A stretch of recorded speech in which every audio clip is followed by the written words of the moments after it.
Assalamualaikum warahmatullahi wabarakatuh. Perkenalkan, nama saya Indira Prabasari, salah satu dosen pengampu mata kuliah Bahasa Indonesia. Nah, mungkin kalian bertanya-tanya ya, kenapa kita harus belajar lagi tentang bahasa Indonesia? Kan kita sudah memakai bahasa Indonesia sejak kecil. Ya memang betul ya, namun untuk bisa menggunakan bahasa Indonesia yang baik dan benar, maka kita perlu merefresh kembali atau mengulang kembali apa yang sudah kita dapatkan di sejak SD sampai dengan SMA. Dan nanti di sini ada tambahan tentang bagaimana berpresentasi atau melakukan presentasi yang baik. Nah, materi kita kali ini adalah tentang abstrak ya. Jadi nanti kita akan berdiskusi ya sesudah kalian melihat presentasi singkat ini. Apa itu abstrak ya? Kegunaannya untuk apa? Kemudian apa manfaatnya dan bagaimana membuat abstrak yang baik dan benar ya. Materi selanjutnya kalian bisa download di My Class ya untuk mata kuliah bahasa Indonesia, karena PPT ini, presentasi ini nanti akan sangat singkat, yaitu akan memberikan pemahaman secara general mengenai abstrak. Namun untuk materi lebih lanjut bisa kalian download melalui kanal My Class, dan kalian juga nanti harus mengerjakan beberapa tugas ya. Salah satunya adalah membuat abstrak dari beberapa artikel yang sudah dibagikan kepada kalian. Nah, ayo sekarang segera kita mulai. Nah, abstrak ya itu merupakan intisari, atau ada yang mengatakan atau menulis intisari ya. Nanti di dalam format dari skripsi itu nanti kalian bisa menulis abstrak atau menulis intisari. Dua-duanya boleh ya. Nah, biasanya itu hanya satu paragraf dan itu memuat pokok-pokok dalam suatu naskah atau suatu makalah. Jadi nanti namanya abstrak itu, maka itu nanti akan sangat singkat. Jadi secara singkat nanti akan dijelaskan apa yang ada di dalam naskah atau di dalam makalah tersebut. Nah, abstrak itu harus memenuhi beberapa persyaratan. Karena apa? Karena di dalam seminar internasional nanti kalian biasanya kalau akan berseminar itu diminta untuk submit abstrak terlebih dahulu. Dan di situ ada panduannya berapa jumlah kata ya yang harus atau yang diperbolehkan untuk bisa disubmit ya. Seringkali tidak boleh lebih dari 500 kata ya. Untuk yang science, hard science seperti disiplin ilmu kita, agroteknologi, maka biasanya jumlah katanya lebih sedikit. Jadi sekitar 200 atau 400 ya. Nah, selain persyaratan jumlah kata, maka abstrak itu harus singkat ya, sehingga nanti kata-kata yang tidak perlu itu tidak perlu ditulis di dalam abstrak karena akan sangat dibatasi jumlah katanya. Namun meskipun singkat, itu harus berisi informasi mengenai apa yang ada di dalam paper itu ya. Nanti akan kita lihat lagi apa saja yang perlu dicantumkan di dalam satu abstrak. Nah, hal lain biasanya orang membaca abstrak itu karena ingin mengetahui apa toh isi dari artikel atau tulisan tersebut.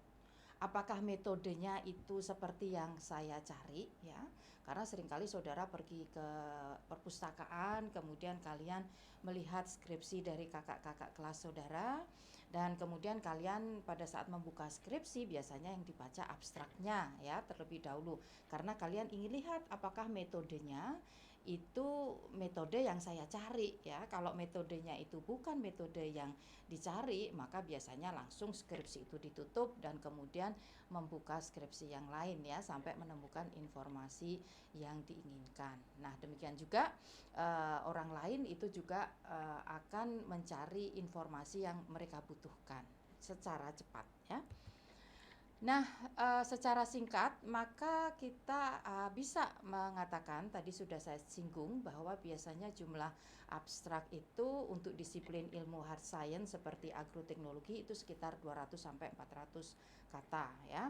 Tetapi kalau untuk social science ya seperti ilmu sosial misalnya agribisnis ya, itu masuk di dalam social science juga agribisnis. Nah, itu biasanya bisa sampai 500 atau bahkan 600 kata.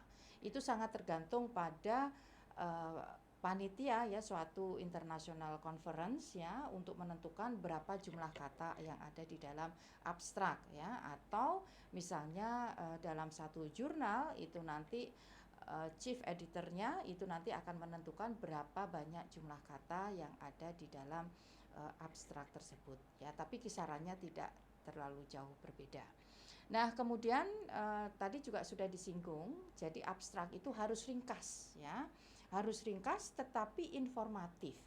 Nah, disinilah kadang kita menemui kendala karena seringkali ringkas tetapi tidak berisi apa-apa ya, atau sebaliknya misalnya informatif tetapi untuk menjelaskannya perlu panjang lebar sehingga jumlah katanya menjadi lebih dari yang batasan yang ada di dalam submission untuk abstrak tersebut. Nah, biasanya dalam satu paragraf ya abstrak itu, dan biasanya paling banyak ya itu 3/4 halaman ya, biasanya setengah halaman itu sudah cukup karena untuk abstrak itu biasanya ditulis dalam satu spasi. Nah, selanjutnya apa saja sih yang harus ada di dalam abstrak ya? Itu kan tadi sudah saya sampaikan informatif dan singkat ya. Tetapi 4 hal ini tidak boleh lepas, artinya harus ada di dalam abstrak ya meskipun singkat. Yang pertama adalah latar belakang. Karena di dalam latar belakang ini nanti penulis itu menyampaikan kenapa dia menulis makalah ini, atau kalau penulis itu menulis hasil penelitiannya, maka dia akan sampaikan kenapa gitu ya saya melakukan penelitian ini, ada masalah apa dan sebagainya. Nah, kemudian yang kedua adalah tujuan. Jadi misalnya tujuan penelitian ini atau tujuan penulisan paper ini adalah menemukan ya cara efektif untuk memperpanjang umur simpan buah stroberi, misalnya begitu ya, kalau di dalam jurnal teknologi pangan ataupun jurnal teknologi pasca panen ya. Kemudian metode penelitian. Metode penelitiannya seperti apa ya? Apakah menggunakan metode penelitian di lapangan atau hanya di laboratorium saja? Kemudian kalau misalnya ya ini di bidang pasca panen, maka metodenya seperti apa? Apakah dia menggunakan aplikasi edible film misalnya, ataukah dia menggunakan manipulasi hormon ya, seperti manipulasi hormon etilen ataupun manipulasi 1-MCP dan sebagainya, nanti harus dijelaskan di situ. Dan yang terakhir adalah hasil atau kesimpulan dari satu penelitian itu. Jadi misalnya contohnya ya, hasil penelitian menunjukkan bahwa pemakaian 1-MCP sebesar 300 ppm cukup untuk memperpanjang umur simpan buah stroberi, misalnya seperti itu ya. Jadi sekali lagi 4 hal itu harus ada di dalam abstrak, mulai dari latar belakang, kemudian tujuan, kemudian metode, sampai dengan hasil penelitian ya. Nah, hal penting lainnya adalah untuk membuat abstrak Anda harus memahami laporan yang telah dibuat.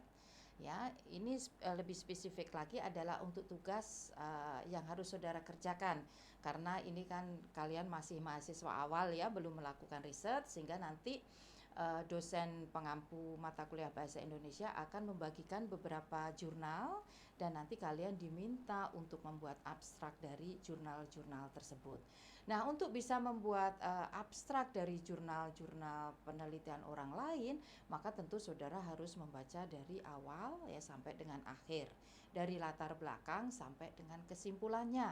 Kemudian saudara cermati pula data-data yang dihasilkan, berikut juga dengan diagram dan sebagainya, sehingga nanti saudara akan bisa menulis abstrak dengan baik, yang artinya abstrak yang baik itu mengandung 4 komponen, yaitu yang pertama latar belakang, kemudian tujuan, metodenya ya, metode penelitian, dan yang terakhir adalah kesimpulan.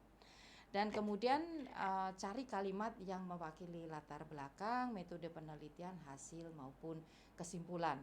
Nanti biasanya sesudah abstrak itu kemudian ada kata kunci.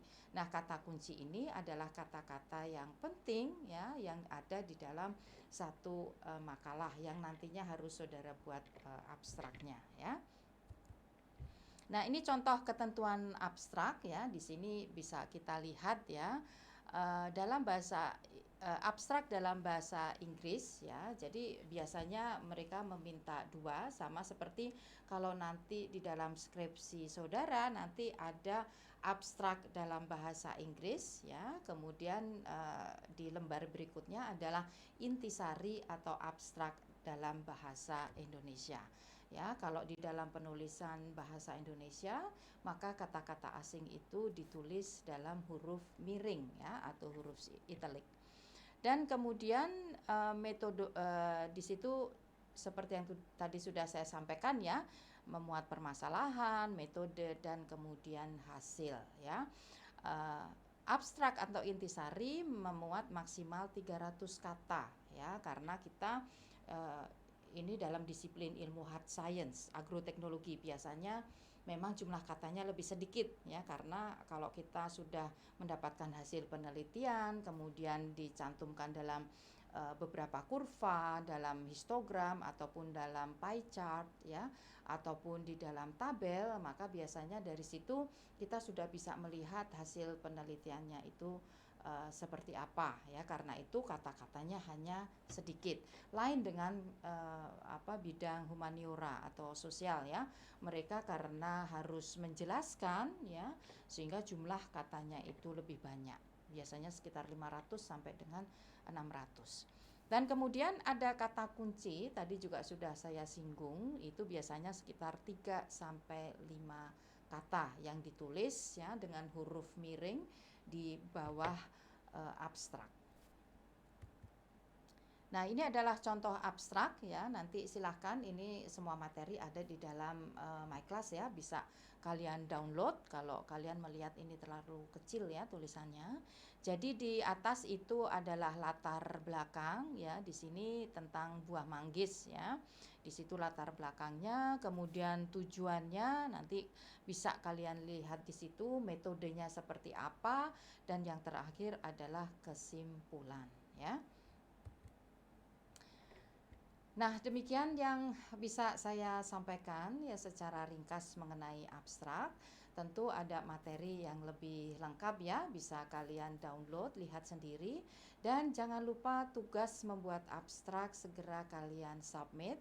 Jangan sampai melewati tenggat waktu, karena komponen abstrak ini memegang porsi yang cukup tinggi untuk komponen nilai secara keseluruhan. Jadi kalau kalian ingin mendapatkan nilai yang bagus ya, jangan lupa untuk kalian submit setiap tugas yang diberikan. Demikian, semoga bermanfaat. Assalamualaikum warahmatullahi wabarakatuh.